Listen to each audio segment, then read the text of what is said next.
Welcome to Village Church. My name is Michael Chinchilla, and this is my friend Catherine, and we are here to welcome you. If you've been here 100 times, or this is your first time, welcome. We are in a very exciting time at our church where some of our sites are relaunching, and our site staffs are coordinating with venues, and they're trying to navigate COVID policies. And so we would ask if you would pray for us during this season, and if you're someone who actually wants more information about this, you could actually register for our newsletters at thisisvillagechurch.com/newsletters.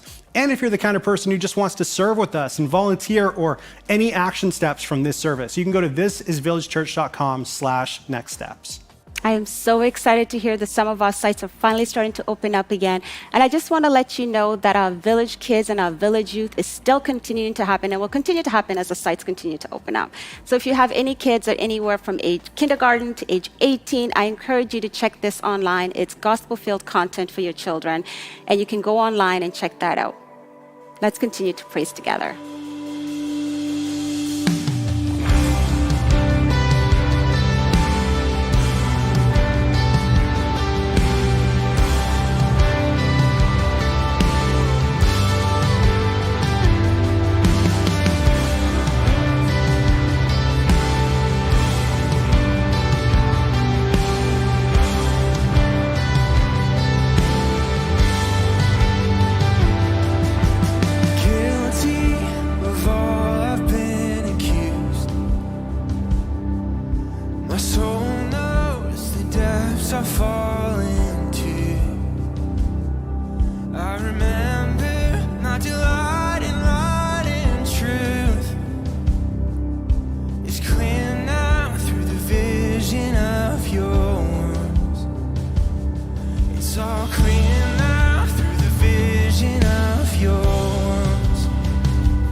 My name is Rick Morris, and I live in Winnipeg, Manitoba.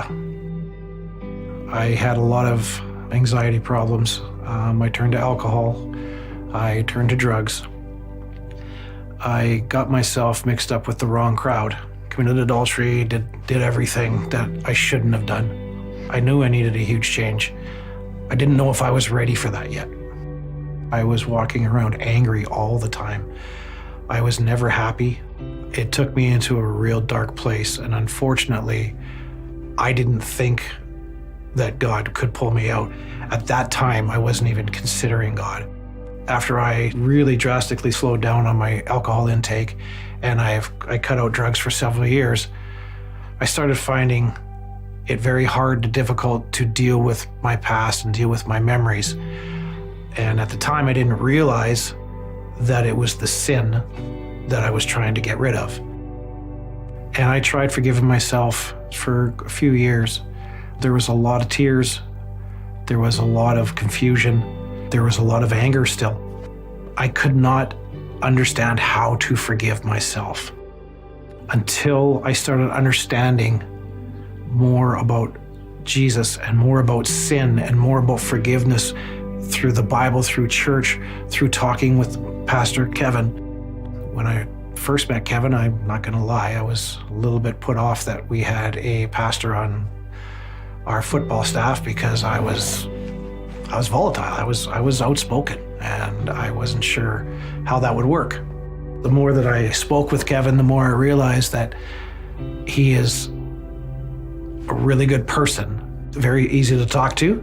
I knew I could open up to him. The look on his face when I first walked up to him and I said, "Can I talk to you about God?" That's where our relationship really started to grow. I knew that the only way I was going to forgive myself was to open my heart to Jesus, and I could ask for forgiveness and he could forgive me so I could move forward. I would meet up with Kevin and we would go out and we would talk about the Bible and we would talk about things. It helped me want to know more. I never imagined myself wanting to know the Bible. The day I realized that I could turn to Jesus, the day I realized I asked for forgiveness and I could receive forgiveness, my entire life went from feeling like nothing to feeling like I was on top of the world. I feel completely different. My relationships with my kids are better. My attitude changed. Everything about what I do now, because of the fact I've decided to follow Jesus, has gotten better. I read in the Bible that you need to be forgiven and baptized by water. It was very important to me to be baptized. I baptize you in the name of the Father, and of the Son, and of the Holy Spirit. It cleansed me. It made me feel like my sins were washed away and I can move forward. I feel like the bad me has died and the pure me has risen. For so many years, the path I was on, it was like a winding road, and there was ups and downs and ups and downs. If somebody would have told me 10 years ago that I would be sitting here today talking about God, I would have said there's not a chance. But of course, God had a different path for me, and he brought people in my life that needed to be there. Village itself has given me an absolute second family. I am now part of a community group that meets every Tuesday night. The people there are fantastic. The doors that Village has opened for me through watching it online and through being part of it here in Winnipeg has changed my life. And anytime I think about my past, anytime I think about driving through the city, I see houses I used to party in, anytime I do, I think of Jesus and I talk to him and I thank him for the forgiveness. And I am so looking forward for the years to come because I can't wait to keep learning and just experience life like this, because this is the greatest life you could live.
Hey, Village Church, so glad that you are with us. Pastor Mark here. Thanks for joining us from all over the world. We're super excited that you are part of this church online, but also we have exciting news for our physical locations that gather in Canada.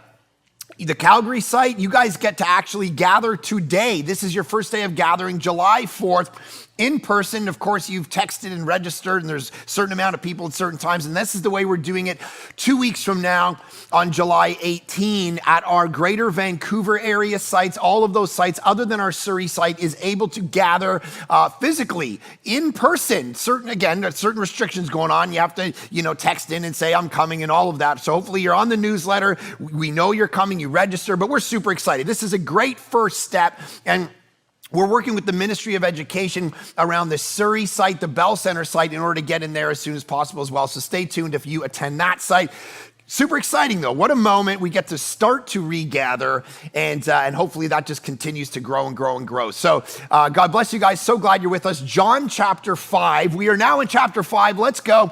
Here's the thing. It's a brand new section. So the way that scholars usually break up the Gospel of John, they say chapter 1 to chapter 4 is one section, and now we're in another section that runs from chapter 5 to chapter 11, and we're going to see some really cool things. In fact, a lot of scholars, and as I've reflected on chapter 5, I begin to realize more and more that it's one of the more interesting, one of the more important chapters in the whole Bible. We're going to see in a week or two one of the most important sermons in the entire New Testament that Jesus ever gives. One of the deepest, most compelling sermons is in this chapter.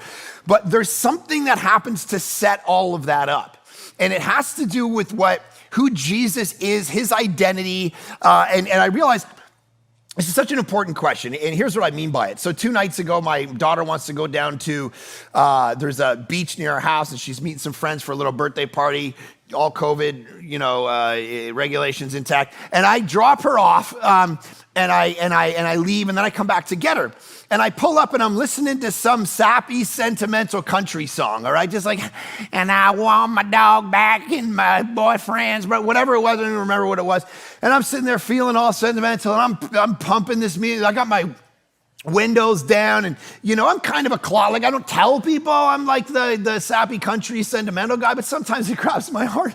And so I'm like doing this thing, and I realize my windows are down, and there's a whole bunch of like cool people, walking toward my car. And I realize I just turned the music all the way down. And I realized at that moment, I'm embarrassed by this, all right? And I'm like, who am I really? If I really like this, why don't I just tell the world? Why am I hiding this? Why am I turning down this like sappy country song? I should be like, yo, players, what's up? But I don't. And this is all of us. We hide stuff, right? We're afraid to kind of tell the world who we really are, because we think there's going to be a negative reaction. We think people are going to criticize us. You think people are going to sell us out. We think people are going to do all of these things. And that is literally what begins to happen to Jesus now. He is about to commit a crime.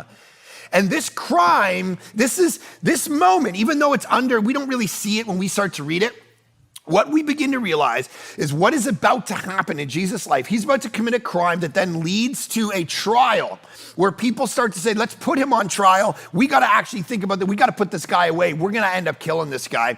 So this is where CSI begins in the Gospel of John, right? This is Law and Order now. Now, we don't see it because it's so innocent what he's about to do, but it's super scandalous. So here we are. Let's jump into it. John chapter 1. Here's what happens. After this, meaning what had gone on in chapter 4, there was a feast of the Jews. Now, one of the things we have to understand is now, starting in chapter 5, we're going to hit a whole bunch of feasts, a whole bunch of celebration points, a whole bunch of moments in the Jewish calendar. There's a whole bunch of feasts. And what we're going to see is John starts to lay them out. We get a feast in chapter 5, chapter 6, chapter 7 to 8, chapter 9, and chapter 10. All the major feasts of Judaism now come into play, and Jesus does something around them in that moment in order to create like a shock wave to go through the culture. He is about to throw grenades in the culture because he wants to take all of these symbolic meals that mean stuff. See, most of us Gentiles, we're walking around, we don't have like, the closest thing we have to this is like a Christmas or an Easter dinner or something where we have symbols, stuff you don't even know why it happens anymore, right? You're like, why do I fill this? Like, I remember when I got married. So my mom used to fill up our, we had these stockings, they were about that big. And it was mostly like toothpaste and, certs or whatever. Like it was all just this random, whatever. And then you'd get to your gifts and I'd have like a couple random gifts, like a shirt or whatever. And then I get like one big gift. I was like an $80 gift or something growing up. I was like, okay. So then I got married and, my wife started to, civilize me and make me learn things about the way things should be. And all of a sudden our stockings were this big and they were filled with all this like real gifts. So then I had to learn, oh my gosh, I can't just buy, a pack of Halls for my wife on Christmas and stick it in the stocking. It's got to be thought through. It's got to be this. It's got to be that. And then everything's individually wrapped, supposed to be in this stocking. Oh my gosh. So then we started to do this, and then the kids don't just get that, but then they get this, and then they all need the same thing. And I'm like, oh my goodness, this is crazy. And so you begin to go, why do we do that? Why stockings? Why trees? Why are we putting up trees and leaving them there for 9 months? All of these little things that we do where we try to set it exactly nostalgic as we grew up or whatever, they all have these meanings. And the Jews are embedded in this kind of symbolic reality in their life. And they have feasts to celebrate what God has done throughout history. And Jesus is going to walk into all those feasts and he's going to just start blowing them up. He's going to start to say, here's what's crazy. Hey, the Passover feast? Hey, this feast, that feast? All of these are actually about me. They were all pointers to me. You think when you get together and celebrate the feast of Passover, do you think the blood of that little lamb that you spilt and you put it over your doorpost and the wrath of God passed over you, Israel? Do you think that was it? Do you think that little thing could actually take care of the sin of the world? No. Don't you understand? It was all a pointer to me. My blood is going to be shed as the Lamb of God who takes away the sin of the world. That's what this feast is really about. That's what every story all through your history, Feast of the Jews, is really about. It's all been pointing to me. So the stage is set. He walks in, it's Times Square, New Year's Eve, right? And Jesus walks into Times Square and New Year's Eve, and he grabs the mic away from Dick Clark or whoever's leading the thing. It goes, check it, play us. Let's go. I have something to say. So we just read that little phrase. We're like, the Feast of the Jews, must be nice. That's what's going on, all right? So he says, and Jesus went up to Jerusalem. So Feast of the Jews, he's about to do an act that's going to turn everybody toward recognizing, because he's going to heal a guy, not to spoil the story, heal a guy and it's on the Sabbath and they don't like it. And what I love about this, just to get in our brains, is he's about to do something at 30,000 feet, guys, where he's going to love someone even though it's going to cause him pain. He's about to love on a guy and change his life, a guy completely paralyzed. And everyone's going to turn on him and it's going to become a crime drama about this act because it's done on the Sabbath during a feast of the Jews. Super conservative culture. You're not supposed to break any of the laws. You're not supposed to break any of the rules. And Jesus punches through the rules in order to get relationship, and they hate him for it, but he does the right thing. And this is what we are called to do, guys, to do the right thing, even if it's going to cause us pain, because the painful way is oftentimes the harder way. What are those scenarios in your life? This is people putting Anne Frank and her family in the walls during World War II to hide them from the Nazis. My hope is that we are the kinds of people who would do that too. We don't live in fear, and I know we all look back and think we would be that family, but would you? Are you Bonhoeffer during the Nazi, where you're saying, I'm gonna stand up against Nazi regimes and all of this stuff and preach Jesus? Or am I gonna fall into the political realities of the world and compromise? Jesus is willing to do the hard thing because it's the right thing and it's the loving thing, even though it's going to go bad for him. This is what's beautiful about Jesus. And I'm a little obsessive like this myself because sometimes I can't, even in my social world, I can't just if people are saying something and it's not right, I can't just sit there and just can't keep eating. I'm like, wait a minute. Like I was on a guy's trip a little while ago and someone was talking something about some nonsense conspiracy theory. And I just couldn't sit there. I'm like, nope, that's not a thing because and then it's like, wah, and everybody's fighting. I'm like, I can't just we gotta talk about this thing, even though it might be harder. We gotta try to get to this. And of course, everyone's trying to do that. And that's the heart behind all these debates. And it's like, can we lean into one another in love and actually pull these things out, or are we just gonna sit and let opportunities go by? Here's Jesus going, I'm gonna take the hard route, and it's gonna come back, and people are gonna put me on trial for it. It's actually a beautiful moment. So Jesus goes up to Jerusalem. Now, he goes up to Jerusalem because what would happen, every male within 15 miles of Jerusalem, 3 times a year, would actually have to go up to Jerusalem for these particular feasts. So you have Passover, Tabernacle, and Pentecost. These are the things that Jews in that time would actually have to go up to Jerusalem 3 times a year if you lived within 15 miles.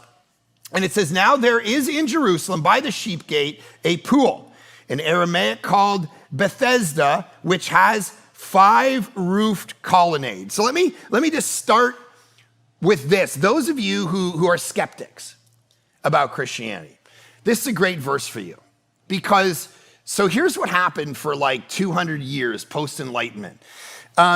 People would look, and there'd be lectures at Oxford and Cambridge and Harvard and Yale about why the Bible can't be trusted. And one of the reasons for you skeptics was this verse right here. What they said is that John has no bearing in historicity.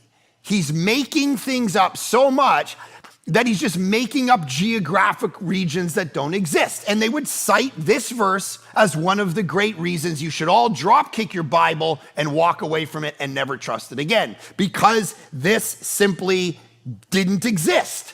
There was no pool by the sheep gate in a place called Bethesda, which had 5 roof colonnades. These pillars and these porches didn't exist.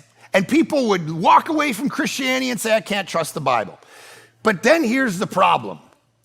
In the mid-1900s, archaeologists continued to dig, and they dug a little deeper. And just north of the Temple Mount, they found exactly this set of pools and porches and colonnades. Inscriptions, exact spot, exact name. And what's terrifying about that is everyone who walked away from Christianity based on that skepticism, all they needed to do was wait a little longer till they dug a little deeper. There's a guy named Craig Blomberg, who's a very respected New Testament scholar. He has an entire 400-page book called The Historicity of the Gospel of John. And what he points out is there's lots of people through history that put John through the ringer for not being historical. And actually, he's one of the most historical of all of them. For instance, John is the only reason we know Jesus' ministry lasted 3 years. It's the only one. If we don't have John, we don't know how long he went, because John tells us how many times he went to Jerusalem for the Passover. That's the only way we're able to gauge how long Jesus' ministry was. If all you have is Mark, his ministry could have lasted 2 weeks. We have no idea. And so John tells us it's 3 years, it's this many feasts, it's this many times he went to Jerusalem, and he roots this thing in this historical place. So I say that to you because I don't want you to drop kick your Bibles and walk away from Christianity. If that is the reason that you haven't believed in Jesus yet, I want to tell you, you can fully trust the Bible. You, in some sense, you're looking at data that's outdated, and you're not hitting the right information if you think the Bible can't be trusted. It's like my daughter and I, so we're watching these movies I was telling you guys. I'm trying to show them like some of my favorites. So for about 2 months, I was like, hey guys, I'm really excited for you to watch a couple of these movies. So one of them is called Batman Begins, and it's gonna be legit. And they kind of rolled their eyes. I'm like, I don't really get why you're rolling your eyes. It's like amazing. And then I'm like, another movie I want you to watch is Meet Joe Black. And they're like, okay, I mean, both these don't sound all that interesting, but whatever. So I'm like trying to grind. Come on, let's watch it. Let's watch Batman Begins. So finally they're like, fine. So we sit down and turn on Batman Begins, and the title comes up. And one of my girls stops and she goes, okay, hold on. This movie's called Batman Begins? This looks incredible. I'm like, it's life-changing. She goes, Dad, for the last 6 months, I thought you were pitching me a cartoon movie called Batman Muggins. I'm like, who would want to watch Batman Muggins? She's like, I don't know, but the way you said it, you would always say Batman Begins. Batman Begins, you want to come watch Batman Begins? And she's like, I didn't want to watch a movie called Batman Muggins. And she's like, what are these other movies you want me to watch? This is incredible. I'm like, well, what about this? And what about that? What about Meet Joe Black? She's like, hey, wait. Spell that for me. So I'm like, Meet Joe Black. She's like, I thought you were saying Micho Black. It was like a wrestler from Mexico that we wanted, that Micho Black. And I wasn't in like a biography of Meet Joe Black. See, dealing with the wrong information, you could actually get a bad result. So I want to give you the good information, all right? Biblical archaeologists and scholars are guys who run museums are like, we're in awe of how legitimate the Bible is historically. The Gospel of Luke, you can't go a chapter without him citing certain rulers and leaders that existed at a particular time, to the point where you're like snoring because he keeps trying to root his story in history. This guy was a procurator to that, and this guy was the Syrian leader, and all this rooting it in history. In fact, the Gospel of Luke and the book of Acts, within it, Luke identifies 32 countries, 54 cities, and 9 islands without error, according to geography that existed at the time. And even now that's looked back, everything Luke cites as a historian is actually legitimate. From an archaeological standpoint, a guy named Nelson Glueck, he's a renowned Jewish archaeologist. He says this: it may be stated categorically that no archaeological discovery has ever contradicted a biblical reference. Think about that for a second. Out of the hundreds, thousands of references the Old and New Testament make about kings and leaders and locations and numbers and places, nothing has been proven as that is objectively false, made up, a lie. The Bible is vindicated over and over and over again. So, what does he do? So basically, I just want to take that moment and go, you got to make sure that you don't walk away from Christianity for the wrong reasons. You can trust the Bible, and John is a great historian that's saying the New Testament over and over is validated by history, archaeology, philosophy. It's something, if you're a skeptic, you got to lean in and allow John to do his work on you and not be fazed or distracted by this false narrative that used to go around that John wasn't a trustworthy historian. So then it says this. In these, meaning these porches and around this pool, in these lay a multitude of invalids. All right, so blind, lame, and paralyzed. All these people are laying around. One man was there who had been an invalid for 38 years. So picture this now. 38 years, this invalid, a guy in the Greek, he's paralyzed, has been sitting there by this pool 38 years. That's older than me. I was born about 3 years. So if you retract backwards, I'm 40 now. 1983, from 2021, 1983. So Return of the Jedi comes out. All right? Now I'll just riff it off the top of my head here. Okay, Return of the Jedi comes out. That's how long this guy's been sitting there. From Return of the Jedi's release date till now, 1983 until now. Have you done anything since then? Like, moved? Have you got out of bed? Have you gone to a move? Have you gone and taken a shower? Have you done anything in your life? Think about this guy's absolute poverty of spirit and life and hatred toward God. And I mean, why did you do this to me? Why am I sitting here this long? So there's picture in a world without hospitals and medicine, the way you would, blind, lame, paralyzed, all sitting, just hundreds of them by this pool. One of the historical commentaries tells us that the reason they would sit by this pool is because there was an aqueduct running underneath it, and once in a while it would bubble up, and there was this mythology around an angel would come and stir it up, and if the first one who could get in, they'd be healed. So everyone's around there wanting to be healed. Jesus walks up to that very place. And let me just say this, I'm gonna talk about healing for a little bit, but let me just, before I do that, because most of you watching this are probably, fine in body, maybe. I see myself in this story, and it's very important that we don't always see ourselves as Jesus in these stories. I know that's what we tend to do, like, let me be Jesus and go heal the invalids. You're the invalid in this story, okay? You're the blind, the lame, the sick, the spiritually sick. You got sins about your life. You got worldliness. You are paralyzed emotionally, physically, relationally, whatever, spiritually, whatever it is. Like, see yourself in this story as the one who needs Jesus, not as the one who's going to be Jesus. Right? It's a very important distinction. We need Jesus in this moment. How many of us are sitting there not effective in our life because we have sins and habits and worldliness, and we're just paralyzed by fear or our past or whatever?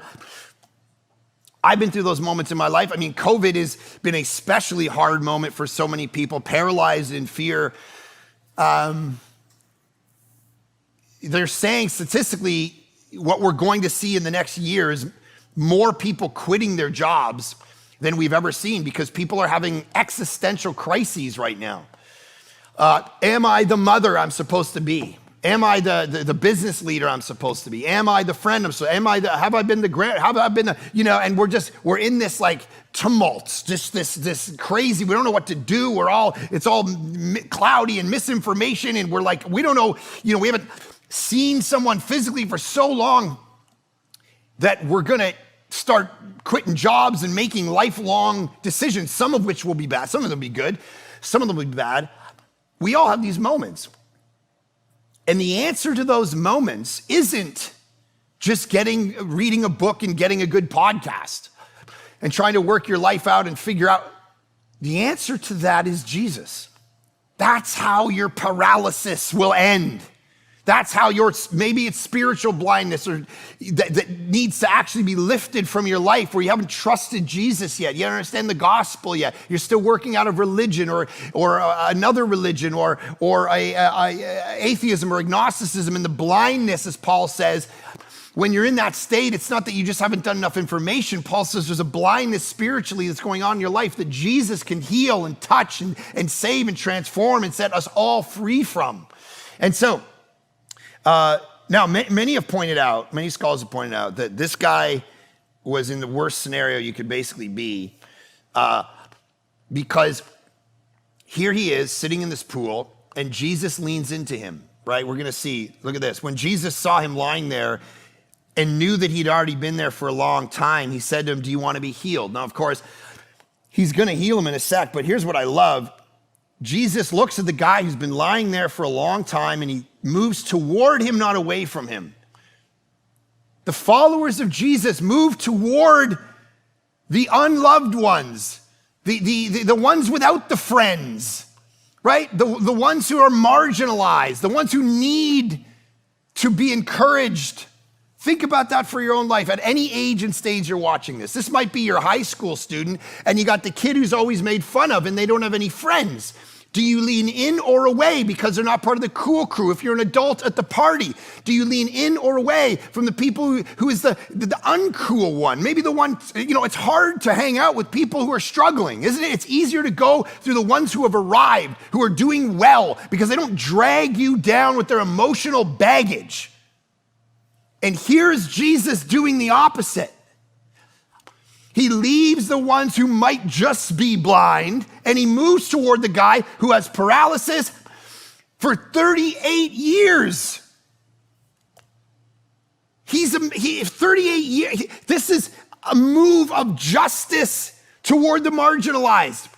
And what we get wrapped up in today is we're like, Jesus was a man of justice. I can't believe. Listen, Isaiah says in Isaiah chapter 1, Isaiah says, listen, if you don't take care of the poor and the widows and the marginalized and the broken and the unloved, God doesn't even hear your prayers. And we get all wrapped up in modern Christian. We're like, oh, well, maybe he should have got a job, make something of his life. What about critical race theory? And God in heaven's like face palming us, going, oh my gosh, take care of the unloved. This is compassion. This is the way of Jesus. Jesus was the one who leaned in, loved on. There's a guy, Dr. Dwight Peterson. He gives us a beautiful picture of what this scenario would have been. He talks about how the word invalid would have been a paraplegic back then. And so Dr. Dwight Peterson gave a lecture at the Society of Biblical Literature years ago, and he himself is a paraplegic. And here's what he said from the microphone in very stark detail. He talked about how the problem back then wasn't just social. If you were paraplegic, the problem he graphically describes as you would have no bowel or bladder control. You have no way to clean yourself up. You're a paraplegic. You can't move. So think about your scenario. You stink. You're disgusting. You have stuff all over you from going to the bathroom over yourself all the time. And Jesus starts talking to the guy nobody's talking to anymore. He starts loving on the guy nobody's loving on anymore. I love this. And can I say something, not to take like a shrewd angle to this? Do you know how to get ahead in life? Stop thinking about you and start thinking about the people around you, and like make conversations about them. Ask them, like look at Jesus. I mean, this is Dale Carnegie, How to Win Friends and Influence People. Principle number 1. Do you want to be healed? You know what everyone thinks about? Themselves. Jesus asks a question. You know, if you're in a relationship with someone and you've been hanging out for, 10 years and they never ask you about you, how you're doing, what's going on in your life, it means they're a narcissist. It means all they care about is themselves. And the problem with people like that is, over time, where do they go in life? They've done studies on this. At parties, people think the most interesting people are the people who aren't even talking about themselves. They're people asking the people at the party about themselves. Everyone loves to talk about their own story. Lean into other people. Ask them questions about them. Get into what they do for a living. Make sure that you're because that is how people feel encouraged. That's how people feel affirmed. And here's Jesus actually, rather than just being in it for themselves. My buddy tells me a story which is just a great illustration of the opposite of this. He has this staff of about 10 people, and they run this company. And he had bought a new car, a beautiful new car, and a pretty expensive car. And he's like, hey, everybody, just so you know, we're all clear. I got this new car, and I know all of you want it. It's a really nice car, and fair enough. And he has this business owner that he owns this business with. And the two of them, let's call this guy David. David runs this company with him. So my buddy gets this new Range Rover, and he's like, hey, everybody, love my new Range Rover. And if we all together, you guys have worked really hard this year. And if we all work super hard this year, like stay late, make sure we're doing everything we can, David will also be able to get a Range Rover. Like, this is the most unmotivating speech in the history of a company, all right? It's like, if you bust your rump, we can benefit, all right? Not what Jesus is doing. Do you want to be healed? Can I serve you in some way, even though I'm the God of the universe? Flip that in your mind. We're talking about the identity of Jesus at the beginning, who he's revealing God to be. John 1 told us that in Jesus we see God. He unveils, the veil gets pulled back and he goes, I'm God. All through history, you You serve God. You can't even look. And here's God comes down into flesh and then starts asking, how can I serve you? And I love this question. Do you want to be healed? Obviously the answer is yes, but here's what Jesus is saying. I want you to do your part. Meaning, are you just happy after 38 years eking out an existence, sitting around doing nothing? Or if I heal you, are you going to pick up your mat and let's go? Let's do something with your life. Because we all have that. The sovereignty of God at some point hits the responsibility of humankind. And there comes a moment where Jesus goes, do you want to do this? Because if I give you this opportunity, are you going to do something with it? Right? We have choices to make. And God's not going to overthrow those choices and save you from yourself, which is why you need wisdom. Well, whole books in the Bible are wisdom literature. Why? Why? If God is just going to make everything happen, then I don't need to be wise. But God goes, I need you to understand how to make choices for yourself at whatever age and stage you're at. In my devotions right now, I'm going through 1 and 2 Samuel. You get to 1 Samuel, you see Samuel saying, do this, do this. Saul goes, takes it into his own hands. God's like, dude, now there's an implication you're not going to be my king anymore. Oh, sorry. I didn't mean to do that. No. I told you not to do something. You did it anyway. So you know what God does? He steps aside. He says, okay, go ahead. And you reap the destruction of the derailment of your own life because of it. There are choices we make. And the question Jesus is asking is, if I heal you, are you just going to go through the rest of your life playing the victim? Are you just going to blame everybody else? I mean, look at his initial reaction. The sick man answered, sir, I have no one to put me in the pool when the water's stirred up. Now, I'm not busting his chops. Obviously, that's a tough situation. But for you and me, let's look into that little phrase. I have no one to put, no one. I'm going to blame the world.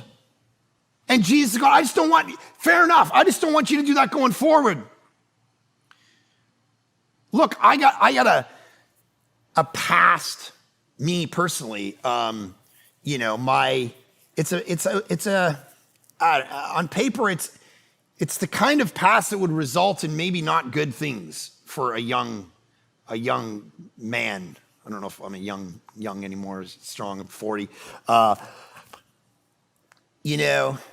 grew up in, just like not middle class, under that, in a town pretty rough. It's not, certain parts of the world, but my aunt was schizophrenic and she took her own life. My dad was an alcoholic who just couldn't keep a job. He was kind of useless. And all I grew up listening to is my mom and him fight and yell and scream. And the pictures of my father, as I've shared before, are him sitting, watching TV, smoking a pipe, watching MASH. Yeah. And yelling at football games. And CFL too. So if that's football. So it's like, go Argos.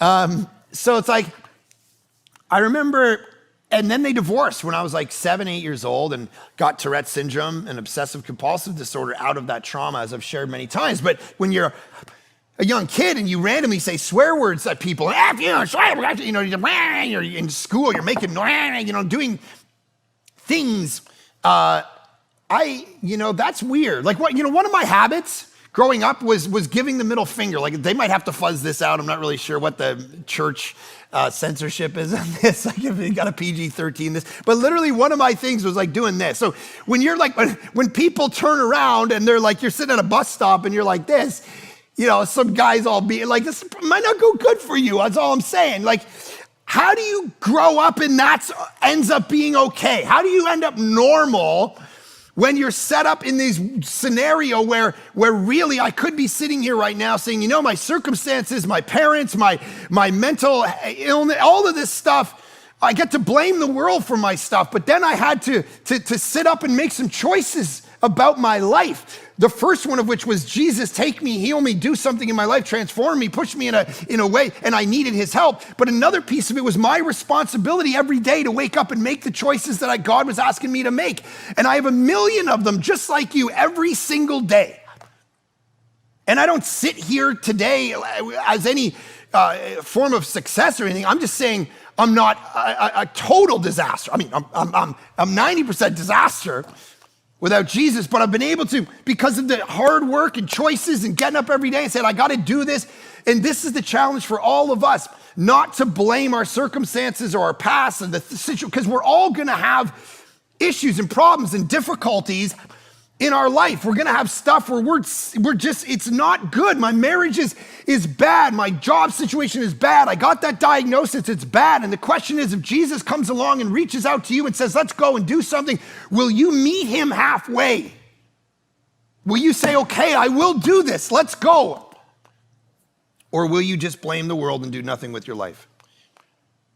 See, we have to see those down moments as an opportunity for God to show up and for you to change the direction of your very life. The down moments, the moments where it looked like it was all over, total darkness, total shift, can't go anywhere, don't know where it's gonna go, then, okay, so I was reading this story the other day. There's this famous writer, Nathaniel Hawthorne. He was in city politics. He lost his seat in city politics. He was totally devastated. He comes home to his wife, totally depressed. I lost my seat. My life's a disaster. He had sat down. He was depressed for like 2 days. And his wife, instead of leaning in and doing what we do to each other, which is just enable each other and rub each other's backs and say, I'm so sorry. And we never, just go, hey, why, let's do. Instead of enabling, here's what she did. One writer writes this of his story. Instead of indulging his irrational hysterics, not that we ever do that, she kindled a fire, brought him his pen, ink, and paper, laid her hand on his shoulder and said, now you can write your book. This is an opportunity to turn it all around. And like a magic spell, his face turned. He set to work, forgot his loss, wrote and amassed a fortune. Wrote a little book called The Scarlet Letter. I don't know if you ever heard of it. If you've been through high school, you probably have, and you're like, no, The Scarlet Letter. One of the great novels in American literature, because the guy got fired. And he was in a tough spot. God is doing something not just in the great times. God shows up when you're sitting there paralyzed and blind and lame and not knowing where to go. This is Paul in Philippians 1. He's in jail. I want you to know, brothers, that what has happened to me has really served to advance the gospel. Verse 12. What? How? No. Getting arrested and beaten and going starving and thrown into jail is not an opportunity for the gospel, Paul. That's an opportunity for Satan to show how he's in control of all things. That's just bad. That's nothing but bad. Nothing good can come of being in jail and beaten and hungry. God only shows up. This is how we think. I'll show the world that God is good by how good my life is. That surely will advance the gospel. How comfortable I am, how successful I am. Look at my photos. Everyone's gonna go, oh my goodness, look at their perfect life. Give me Jesus. My suffering is an opportunity to advance the gospel. That's what Paul says in Philippians chapter 1. My suffering, the bad times, maybe for some of you, this moment. I was reading Tim Keller, who's a pastor in New York City, great writer, great thinker, was a pastor for 30 years in New York. Now he's diagnosed with cancer that they say is terminal in some way, maybe 2 or 3 years to live. And he said in a podcast I listened to, in an article I read recently, he said, and this is crazy, I wouldn't trade this. I wouldn't want to go back to my lack of intimacy with Christ that I had before I had this diagnosis. Wouldn't trade it for the world. Come on. How is that even possible? Those of us who've not been to the brink have no idea the sweetness of Christ. That once you taste it, you don't want to go back to the good times. A guy named Thomas Vincent, years ago, on his day before he died, he was a great thinker, wrote a treatise on loving God, one of the only books on loving God I've ever read, and it blew my mind. But the night before he passed away, here are the words that Thomas Vincent wrote. Hasten, oh hasten, death. Where's your bow? Where are your arrows? Come, come, come. I am yet in the body. I am yet on earth, but it is in heaven. Heaven, heaven I would gladly be. I seek death, but cannot find it. How long, O Lord, holy and true? He said to his physician, why do you come to keep me out of heaven? Dear Jesus, come and take me away. I have no business here. My work is done. My hourglass has run out. My strength is gone. Why shall I stay behind? Oh, come. How long shall I wait and cry? How long shall I be absent from you? Take me to yourself. Give me possession of that happiness which is above, the vision of yourself, full fruition of yourself without any interruption or end. Dear Jesus, how long before you send your chariots come down to me and take me up to you? The next day he's gone. The sweetness of knowing Christ, the beauty of it, that is in the grip of the squeeze, the grating, the difficulty is where you find the sweetness. It's where you find the opportunity for the advancement of the gospel. Those moments of suffering and difficulty that we're all in some way, but some of you at different levels, they make us pay attention. Right? They make us pay attention. Like they get our attention in a way that sometimes we go through life and we're just not paying attention to the right things. I'll try to give you a little example. Yesterday morning, on Saturdays, I usually like to sleep in, right? So sleeping in to me is like, maybe 9 o'clock, sleep in, get up, have some routine, but it's Saturday. I get to sleep. I know I got sermon work later on, and it's just a day to chill and sleep in. So yesterday morning, I woke up and, I sat there for 20 minutes, but I was brain awake.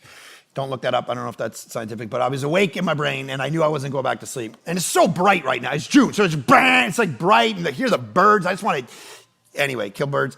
But there's the birds chirping, whatever. So I get up and I go to the bathroom. I brush my teeth, and I grab my phone. I go downstairs into the kitchen, and I put on my coffee maker. Do a coffee, go to my chair, or sit down, do some reading, sit in my chair, drink half my coffee. Now I'm like, wired, ready to go and get a second cup. And I look up at the clock for the first time. I look up at the clock for the first time in the day. I realize I have not looked at the clock yet. I look up, it's only 6:30 in the morning. I've lived half the day already. Buddy, I'm already, getting lunch ready. And I look up, it's only 6:30. I'm like, buddy, pay attention. Sometimes we just coast through life. We're drinking coffee, we're sitting reading, and we don't know what reality is. And sometimes it's in those moments that Jesus uses to get our attention to the good stuff, to the stuff we weren't paying attention to, and to the stuff that will ultimately advance the gospel. So what happens to this guy? Let's get to it and end this way. Help me. The water gets stirred up. No one is here to help me into the pool when the water is stirred up, and while I'm going, another steps down before me. Jesus said, get up. I love this. Boom. I would love this kind of power. Lord, give it to me. Get up. It's like, wait, this line is like, this is in the Greek. It's the same thing I say to my kids every morning, right? when they're laying in bed. It's less godly when I say it, but it's get up, right? That's what they get up. You invalid sitting in your own stink and disgustingness. It's time. This is actually the same Greek word for resurrection. Get up. It's time to live a resurrected life now. Take up your bed and walk. And at once the man was healed. And he took up his bed and walked. How beautiful is this moment? Can I say something? There's a few things I could take out of this. I mean, first, it's just, guys, Jesus was a healer. Even to the people writing during that time in the first century who didn't believe in Jesus, Tacitus, Suetonius, Pliny the Younger, Josephus, they were writing history about Jesus at about that time, and they talked about Jesus, and one of the categories they had, other than parabolist, was healer. They didn't even deny the fact that Jesus healed people. Even from a historical, skeptical, super liberal view of Jesus, he healed people. Actually healed people. I love it on so many levels. He loves to help. He loves to serve. He has compassion. He didn't just go through life doing his own thing and say, let me give you some teachings and move. He healed. And he would restore and they would die again, sure. But the point of it was a symbol. It was bigger than just, I helped you in this moment, a few Band-Aid healings. He only did, the Gospels record 36 healings, separate healings. There's these moments where it says he did a lot more stuff that we're not telling you about. But if you take Matthew, Mark, Luke, and John, 36 separate healings are made. So, which is actually fascinating to me because why didn't he do more than that? If he did 3 years of ministry, that's like 10 a year on average. So I wrote this in The Problem of Jesus. I can't say it any better, so I just figure I'd read it to you. We shouldn't miss the fact that there aren't more miracles in Jesus' ministry. After all, he could have done as many as he wanted. Why 36 when he could have done so many more? Why so few? I think it's because Jesus knows something we know but refuse to embrace, that in life, there are no easy, quick answers. When we face demons in our lives, the answer most often is not deliverance, but discipleship. That porn addiction or shopping addiction doesn't just disappear overnight. It takes time and hard work. Narrow is the road that leads to life, and only few find it. The road to transformation is tough. It's not felt in a power encounter or a flashy instant for many of us, but hard fought in the dark when no one is looking, on our knees amid sweat, tears, and confusion. But don't despair, God is there. I think that's the majority of our situations in life, and discipleship is the way out of it, not deliverance encounters that are a guy dressed up in a spacesuit going, Rah! And then all of our problems are gone. It's the getting up and walking. It's the daily grind every day after the healing that we see in this guy. So can I just take another angle on this too? This is not a faith healing. That's what I love about this. Okay, so for those of you, I'm an equal opportunity offender. All right, so meaning depending on the text, I offend liberals and conservatives. All right, they both get mad at me. I get it. Email me at johnbroadhead@thisisvillagechurch.com. I'll read all of those. The Baptists get mad when I say I believe in tongues. All right, the Presbyterians get mad when I say I believe in healings and deliverance. The Charismatics get mad when I push against what I'm about to push against right here. Everyone gets mad at me when I say I don't believe in the rapture. The reality is this, okay? The reality is this.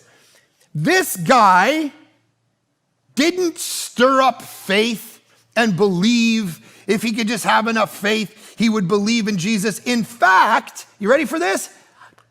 He didn't even know who Jesus was. Wait, what? Listen to the later verses that we're going to hit next week. Now that day was the Sabbath. So the Jews said to the man who'd been healed, "It's not lawful for you to take up your bed." But he answered, "The man who healed me, that man said to me, 'Take up your bed and walk.'" They said, "Who's the man who said, 'Take up your bed and walk'?"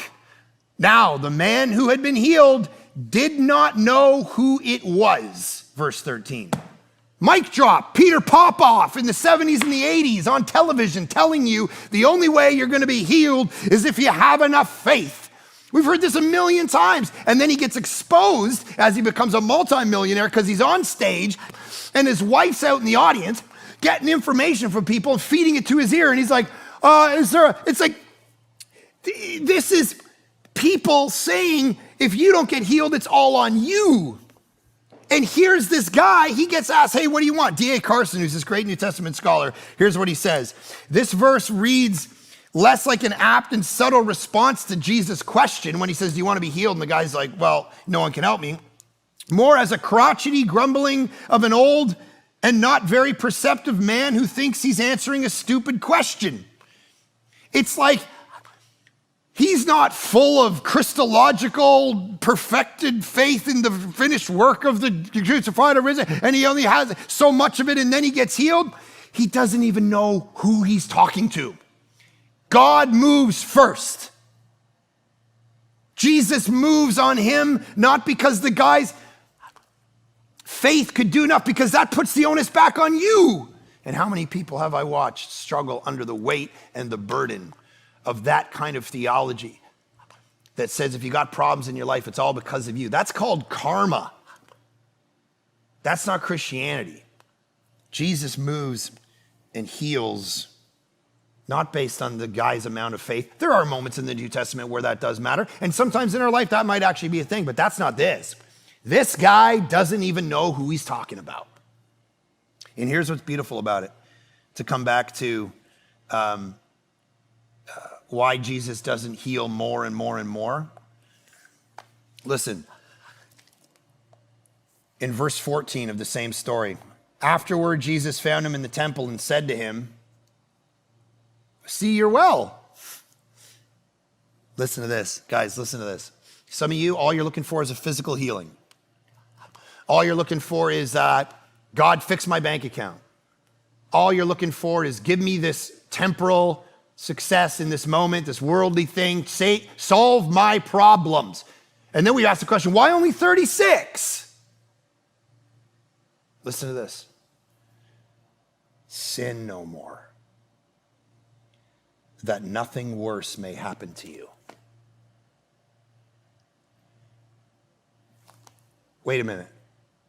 You heal my disease, which I think is my biggest problem, 38 years and sitting in my own stuff.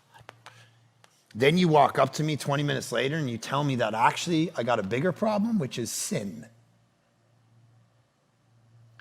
Some of us sitting around thinking we're going to solve all our problems by solving all this temporal stuff. And Jesus is going, guys, there's worse things than having a disease. That nothing worse may happen to you. Verse 14, dying and going to a Christless eternity without your sin solved by the cross and the resurrection of Jesus is far worse than the temporal problems that you face in this world. That's what he's trying to tell this guy, and that's why there's only 36, because every single one of these people went on to die again. They're not walking around. You can't go, this guy's not on Twitter. He's dead. Because Jesus wanted to solve his actual problem, his deeper problem, the thing we all need solved, our sin, our emotional, spiritual well-being solved by the person and the work of Jesus. And we get that wrong when we only focus on the temporal things that are right in front of us that are going to make the next 3 months good. And Jesus is working on a far bigger picture. So Lord, give us the perspective that in those moments you are alive and well and transforming and healing and calling us, inviting every single one of us into a story where we get to talk of the glory of God in the midst of pain, in the midst of difficulty, not in spite of it. And that in those moments, we would see them as opportunities for the advancement of the gospel. And therefore, we commit ourselves to be vulnerable, to be broken vessels in front of people, to invite people in, to not be afraid of it, to let them see the glory and the beauty and the bigness and the goodness of you, not in our goodness, but in the midst of our brokenness. Literally what this story does. Let our lives reflect it. And those who haven't trusted you yet, Jesus, to solve their sin, that they would do that right now in this moment. They would give their life to you.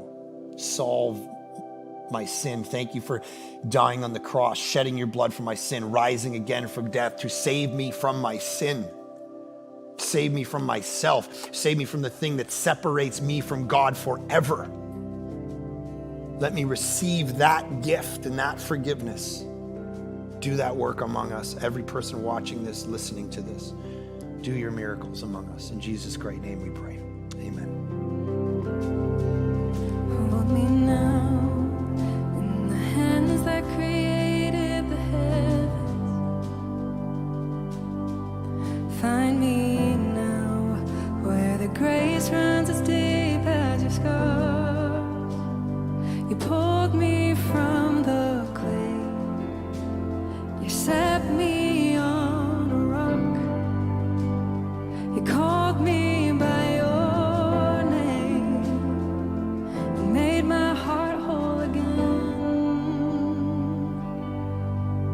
Lifted up, and my knees know it's all for your glory.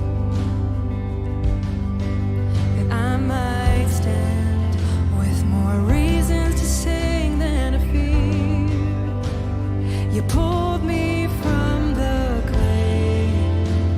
You set me on a rock. You called me by your name and made my heart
Thank you for joining us today. So wonderful to see so many people transformed into fully devoted followers of Jesus.